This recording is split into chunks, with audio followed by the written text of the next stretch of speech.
आज पवित्र श्रावण मासर शेष सोमवार एथिपाई चलचंचल हो पड़ा नुआपड़ा जिलार समस्त शैवपीठ कोमनाप्लोर पातालेश्वर मंदिर में भक्तों प्रबल समागम देखा मिलता। भोर सकालू लंबा लाइन रे भक्त मैंने आसी बाबा पातालेश्वर दर्शन करते।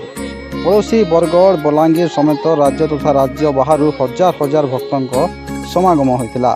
बेलपत्र अरुआ चाउल सांगू गोरसरे महादेव को आराधना करते श्रद्धालु।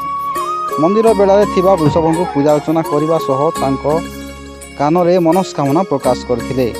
ओम नमः शिवाय मंत्र गुंजरित हो पड़ता सारा परिवेश।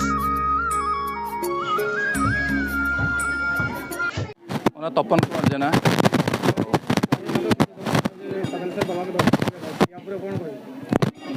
मंदिर तो बहुत पुराना मंदिर परिवेश भल लगुच कि यार जो व्यवस्था दृष्टि देखिले आमको तो ऊपर सैड किसी लंबा कर सैड जब खाली हो पार जो मैंने लाइन में रोच से जगह गुड़ा जो बुलिकी जाए जो लाइन में बर्तमान लगी तो से दृष्टि सैड जब ऊपर किसी हो पार तो से भल हाँ कहीं यात्री मैंने जो आसुँच भक्त मैंने से सुविधा पाई पारते कहीं खरार आसिक छोट छोट छुआ को जो मैंने धरिकी आस तो बहुत असुविधा हो।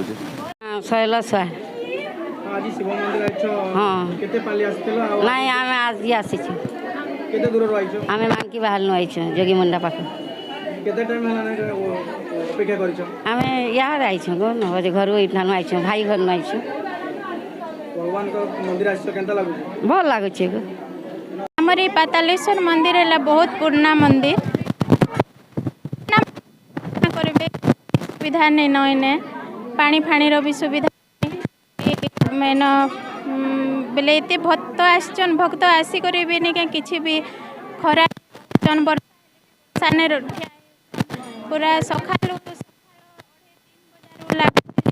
संध्यार 3-4 बाजुचे बाकी समस्त भक्त मैंने भी बहुत असुविधा ने भी भगवान के दर्शन करबार लगी इन रोचन पानी फाणी आउ इन किसी गोटे सुविधा करले बहुत बढ़िया है।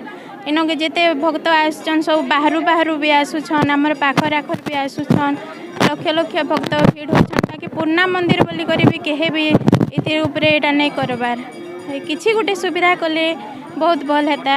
आमर मंदिर के टिके सरकार तरफ नन भी किसी दृष्टि दे। ऐतिहासिक मत अनुजाई ओडिशा रे सोमवंश राजत्व समय अष्टम शताब्दी रे यही मंदिर निर्मित होता। मंदिर कारुकार्य निर्माण शैली यह बेस परिचित। यार सुरक्षा नहीं एवं नाना प्रश्न सृष्टि होइछि। जिला प्रशासन तुरंत दृष्टि देवाकू साधारण रे दाबी होइछि। नुआपड़ा जिला पातालेश्वर मंदिर भागीरथी भाई रिपोर्ट कोसल 24।